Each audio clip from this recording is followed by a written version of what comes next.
السلام عليكم ورحمة الله وبركاته. بسم الله الرحمن الرحيم. الحمد لله رب العالمين. الصلاة والسلام على أشرف الأنبياء والمرسلين والعاقبة للمتقين. சுபியானுடைய 32வது பாடம். இந்த பாடத்துல தொழுகையினுடைய செயல்பாடு எப்படி ஹனஃபி மதுவுல தொழுகணும் அப்படின்னு பார்த்துட்டு வரும். ஒரு ரக்காத்து முழுக்க எப்படி நிக்கணும், அதை எப்படி ஓதணும், எப்படி ருக்கு செய்யணும், சுஜூது செய்யணும், அதுல உள்ள சுன்னத்துகள் எல்லாத்தையும் பார்த்தாச்சு. இனி 2வது ரக்காத்துக்கு எந்திரிச்சா என்னென்ன செய்யணும் அப்படிங்கறத பத்தி சொல்லுவோம். பொதுவாக 2வது ரக்காத்தும் முதல் ரக்காத்து மாதிரி தான். ஆனா முதல் ரக்கத்துல சனா ஓதுவோம், அவுது அதை சொல்லிட்டு பிஸ்மில்லா சொல்லி தொடங்குவோம். 2வது ரக்காத்து எந்திரிக்கும் பொழுது சனா ஓத தேவையில்லை, அதே மாதிரி அவுது பில்லாவும் சொல்ல தேவையில்லை. டைரக்டா பிஸ்மில்லா சொல்லி ஃபாத்தியா ஓதி தொடங்கிடணும். அதே மாதிரி முதல் ரக்காத்துல தக்பீருக்கு கை உயர்த்தி அல்லாஹ் அக்பர்னு சொல்லியிருப்போம். 2வது ரக்காத்துக்கு அல்லாஹ் அக்பர் எந்திரிச்சா போதும், அதுல கை உயர்த்தி சொல்லணுங்கிற தேவை இல்லை. அதே மாதிரி 2வது ரக்காத்து முதல் ரக்காத்து மாதிரியே நம்ம ஓதுறோம், ருக்கு செய்யறோம், சுஜூது செய்யறோம். நிறைவேற்றின பின்னாடி உட்காரணும். 2 சஜூது முடிச்ச பின்னாடி 2வது ரக்காத்துல முதல் அத்தஹியாத்து, அந்த அத்தஹியாத்துக்காக உட்காரணும்.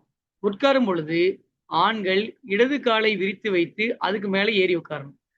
வலது காலை நட்டி வச்சு அந்த விரல்களை கால் விரல்களை மடிச்சு கிபிலாவுக்கு நேரம் கரெக்டா மடிச்சு வைக்கணும். இது ஆண்களுக்கான மாடல். பெண்கள் பூமியின் மீது அமரணும்.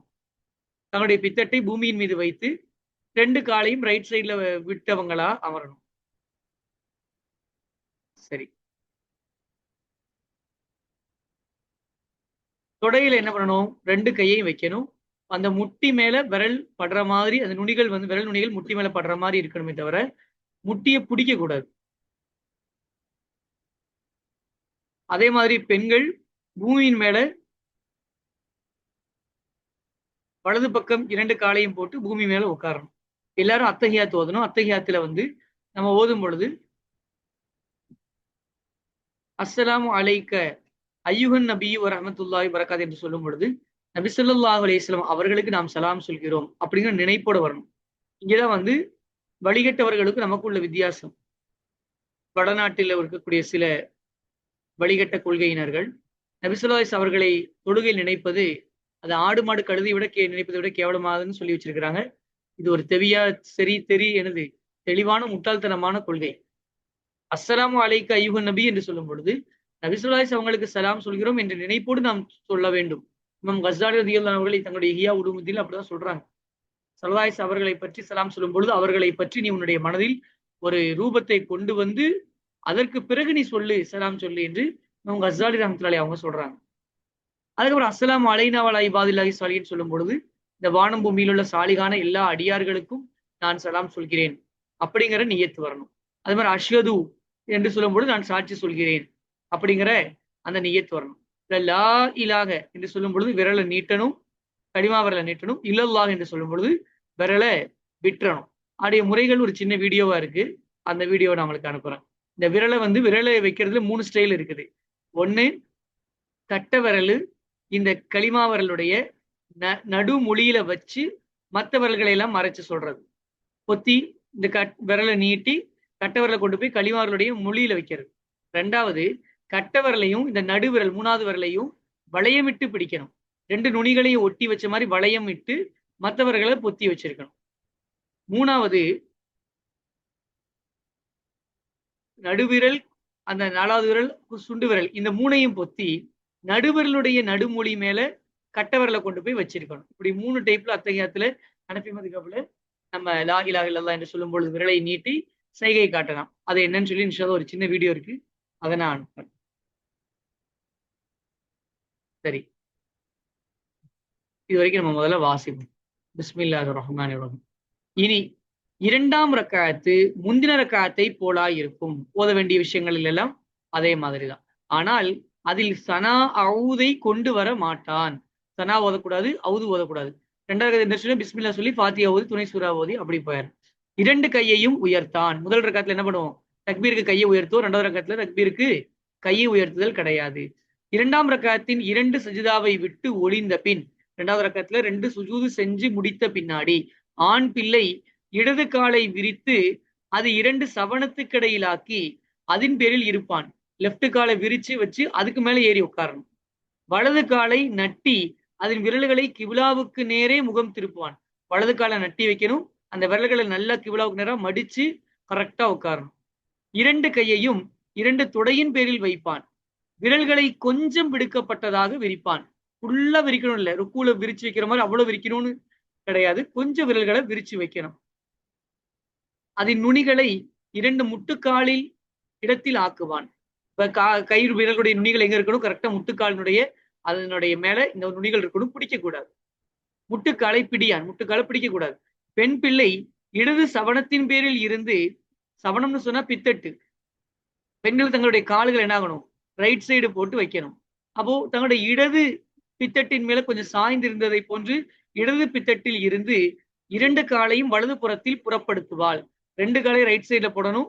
தங்களுடைய இடது பித்தட்டின் மேல பின்பாகத்தின் மூலமாக உட்காரணும்.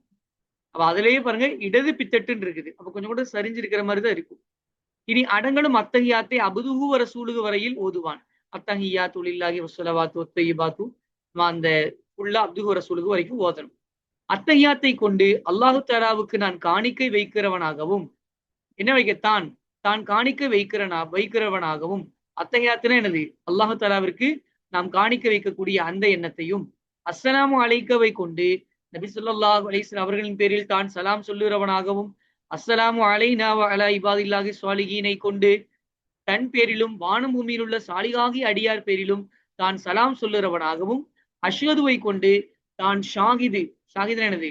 சாட்சி சொல்லுகிறவனாகவும் சொல்லுவான். அப்ப ஒவ்வொன்றுக்கு ஒரு நியத்து இருக்குது.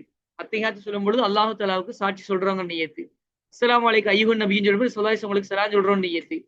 அஸ்ஸலாமு அலைனா வ அலா இபாதில்லாஹி ஸாலிஹீன் சொல்லும் பொழுது வானபூமியில் உள்ள சாலிகான அடியார்கள் எல்லாருக்கும் நான் சலாம் சொல்கிறேன் அப்படிங்கிற நியத்து. அஷ்ஹது சொல்லும் பொழுது நான் சாட்சி சொல்கிறேங்கிற நியத்து. இந்த நியத்துகளோட தான் என்ன பண்ணணும்? நம்ம அத்தஹியாத்தை ஓதணும். இதெல்லாம் தான் உங்களுக்கு என்னது வடநாட்டுக்காரங்களுக்கு ஒரு எரிச்சலா இருக்கு. என்னடா இவங்க அஸ்ஸலாமு அலைக்க ஐயுஹன் நபின்னு அவங்க என்ன சொல்லி வச்சிருக்காங்க? அது ஆடு மாடு கழுதையை விட நினைக்கிறதை விட கேவலம் சதாயிசம் நினைக்கிறதுட்டு தப்பா சொல்லி வச்சிருக்காங்க.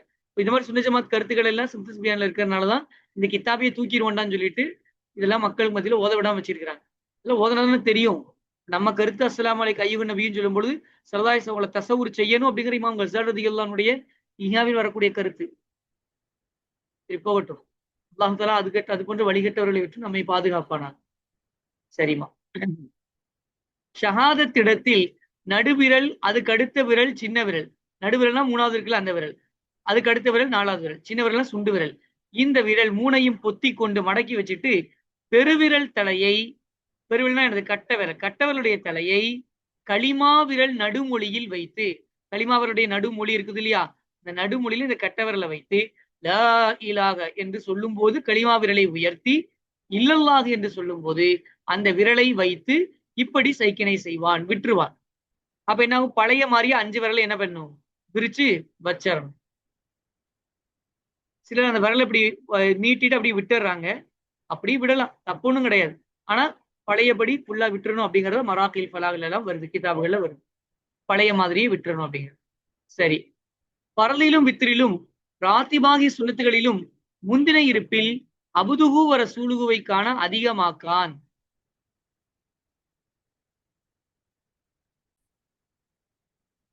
அப்ப 4 ரக்கத்து இருக்கக்கூடிய தொழுகை, சுன்னத்து தொழுகை, அதே மாதிரி 3 ரக்கத்து மத்த பரத தொழுகையில வித்திரு தொழுகை என்ன பண்ணணும்? முதலாவது இருப்பில் அப்துஹு வ ரசூலுஹு ஓதிட்டு அதோட எந்திரிச்சிடணும். அதுக்கு மேல எதுவும் ஓதக்கூடாது. ஷாஃபி மதுஹப்ல அல்லாஹும்ம ஸல்லி அலா ஸய்யிதினா ஸல்லல்லாஹு ஸலவாத்தையும் சேர்த்து சொல்லுவாங்க. அதனால அதை விட அதிகப்படுத்தக்கூடாதுன்னு போட்டு. பரலிலும் வித்திரிலும் ராத்திபாகி சுன்னத்துகளிலும் முந்தின இருப்பில் அபுதுஹு வ ரசூலுஹுவை காண அதிகமாக்கான். முந்தின 2 ரக்காத்துக்கு பின்னுள்ளதில் பரத தொழுகிறவன் பாத்திகாவை கொண்டு போதுமாக்கிக் கொள்வான். அப்ப 2 ரக்காத்துக்கு பின்னாடி உள்ள 3வது 4வது ரக்காத்துகள் இருந்தா அதுல என்ன ஓதணும்? பாத்திகா மட்டும்தான் ஓதணும். அதே சுன்னத்து பரத தொழுகையில, சுன்னத்து நஃபில் தொழுகையா இருந்தா எல்லாமே ஓதணும். வித்ருவாஜி தொழுகை, சுன்னத்து தொழுகை, நஃபில் தொழுகையா இருந்ததுன்னு சொன்னா பாத்திகா, துணை சூரா எல்லா ரக்காத்துகள்லையும் ஓதணும். புரியுதுங்களா? பரத தொழுகையா இருந்தா மட்டும் முதல் 2 ரக்கத்துல தான் பாத்திகா, துணை சூரா. 3வது 4 ரக்கத்துல பாத்திகாவை கொண்டு போதுமாக்கிக் கொள்வான். எங்கிலும் பாத்திகா அல்லது 3 தஸ்பீகு அல்லது வாய் மூடி நிக்கிறது, இந்த 3க்கு இடையிலும் அவனுக்கு சம்மதம் கொடுக்கப்படும். பாத்திகா ஓதியா அவனு கிடையாது. 3 தஸ்பீகு சொல்லிட்டு கூட ருக்குக்கு போயிடலாம். இல்ல ஒண்ணுமே சொல்லாம சும்மா நின்றுட்டு கூட ருக்குக்கு போயிடலாம். அதுக்கு அவனுக்கு அனுமதி இருக்கு. பின்பு இரண்டாம் இருப்பிலும் முந்தின இருப்பை போல் அடங்கலும் இருந்து கடைசி அத்தையாத்துல உட்கார்ந்து அத்தையாத்து ஓதிய பின் செலவாத்து துவா ஓதுவான். பின்பு கன்னத்தின் வெள்ளையை பின்னால் உள்ளவர்கள் காணும்படி, இந்த கன்னத்தினுடைய வெள்ளை பின்னாடி இருக்கிறவங்களுக்கு தெரியணும், அந்த அளவுக்கு அடங்கலும் முந்தி வலது புறம் முகத்தை திருப்பி தன் உடன் உள்ள கௌமுகளையும் ஹஃபலத்துகளையும், ஹஃபலத்துன்னு சொன்னா பாதுகாப்பு மலக்குமார்கள், நம்மோடு இருக்கக்கூடிய மலக்குமார்களையும் நியத்து செய்து தஹரீமாவை போல் இமாமுடனே அஸ்ஸலாமு அலைக்கும் வரஹமத்துல்லா என்று சலாம் சொல்லி பின்பு அது போல் இடதுபுறமும் சலாம் சொல்லுவான். அவன் கடைசி இருக்கிறது எல்லாரும் என்ன பண்ணணும்? சலாம் கொடுக்கணும். ரைட் சைடும் லெப்ட் சைடும் சலாம் கொடுக்கணும். கன்னத்துடைய வெள்ளை பின்னாடி பக்கம் தெரிகிற அளவுக்கு தோல் பூஜத்தை பார்த்து சலாம் கொடுக்கணும். சரி, பின்பு இடது பக்கம் சலாம் சொல்லுவான். இமாம் அவர்களிடத்தில் தஹரீமாவும் சலாமிலும் சேர்ந்தனரையா சொல்றது ரொம்ப வரிசை. அதாவது இமாம் சொன்னா இமாம் அபு ஹனீஃபா ரஹ்மத்துல்லாஹி அவர்களிடத்தில் தக்பீர் தஹரீமாவின் போதும் அதே மாதிரி கடைசியில் சலாம் கொடுக்குவதன் போதும் இமாமுடன் சேர்ந்தே சொல்றது வரிசை சிறப்பு. அவர்கள் 2 பேரிடத்திலும் பிறகடியா சொல்றது ரொம்ப வரிசை. அவர்கள் 2 பேர்னா இமாம் அபு ஹனீஃபா ரஹ்மத்துல்லாஹி முதன்மையான 2 மாணவர்கள், இமாம் அபு யூசுப் ரஹ்மத்துல்லாஹி அலைஹி, இமாம் முகமது ரஹ்மத்துல்லாஹி அலைஹி. இந்த 3 பேர் சேர்ந்ததான் ஹனஃபி மதுஹப். இமாமுல் ஆலம் உஸ்தாது, இமாம் அபு யூசுப்பும் இமாம் முகமது ரஹிமஹுல்லா அன்குமா, இந்த 2 பேரும் மாணவர்கள். சரியா? அவ இமாம் ரஹ்மத்துல்லாஹி அலைஹி அவங்க என்ன சொல்றாங்க, இமாமுல் ஆலம் என்ன சொல்றாங்க, சேர்ந்து சொல்றது சிறப்பு. மாணவர்கள் 2 பேர் என்ன சொல்றாங்க, பின்னாடி சொல்றதுதான் சிறப்பு அப்படின்னு சொல்றாங்க. செயல்கள் அடங்கலிலும் சேர்ந்தனரையா செய்யறது எல்லாரிடத்திலும் ரொம்ப வரிசை. இமாம் போக போக நம்ம என்ன பண்ணிடணும், ஹனஃபி மதுஹப்ல கூடயே போயிடணும், அதான் சிறப்பு. ஷாஃபியாக்கள் கொஞ்சம் லேட்டா போவாங்க. ஷாஃபியாக்கள் கூட போறது மக்ரூஹ், பின்னாடிதான் போகணும். செயல்கள் அடங்கலிலும் சேர்ந்தனரையா செய்யறது எல்லாரிடத்திலும் ரொம்ப வரிசை, இமாமிடத்திலும் மாணவர்களிடத்திலும். ஆனால் ஷாஃபிஈ ரஹிமஹுல்லாஹ் இடத்தில் தஹ்ரீமாவில் இமாமுக்கு சேர்ந்தனரையா சொன்னால் தொழுகை பாத்தில் ஆகிடும். ஹனஃபில சிறப்பு, ஆனா ஷாஃபி மதுஹப்ல தொழுகை என்ன ஆயிடும், பாத்தில் ஆகிடும். இமாம் கூட சேர்ந்து அல்லாஹ் அக்பர் தக்பீர் தஹ்ரீமா கட்டக்கூடாது. மற்ற செயல்களில் சேர்ந்தனரையா செய்யறது, ருக்கு சுஜூதுல சேர்ந்து இமாம் கூட சேர்ந்து போறது மக்ரூஹு. அதனால அவங்க கேப்பிட்டு போவாங்க. ஹனஃபி மதுஹப் உடனே போவாங்க. ஆன போதே அவர்களிடத்தில் சொல் செயல் அடங்கலிலும் இமாமுக்கு பிறகடியா கொண்டு வர வேணும். இமாம் சொல்லா இருந்தாலும் சரி, இமாம் செயலா இருந்தாலும் சரி, இமாம் கூடயே சொல்லக்கூடாது, இமாமுக்கு பின்னாடி கொண்டு வரணும். பின்பு பின்னாலே சுன்னத்து இல்லாவிட்டால் இஸ்திக்ஃபார் செய்வான். சரி, இப்ப தொழுகை அல்ஹம்துலில்லாஹ் நம்ம முடிச்சிட்டோம். நீ தொழுத பின்னாடி ஓத வேண்டிய திக்ருகள்லாம் என்ன அப்படிங்கறத நமக்கு சொல்றாங்க. இன்ஷா அல்லாஹ் நம்ம அடுத்த பாடத்துல பார்ப்போம். அஸ்ஸலாமு அலைக்கும் வரஹ்மத்துல்லாஹி வபரகாத்துஹு.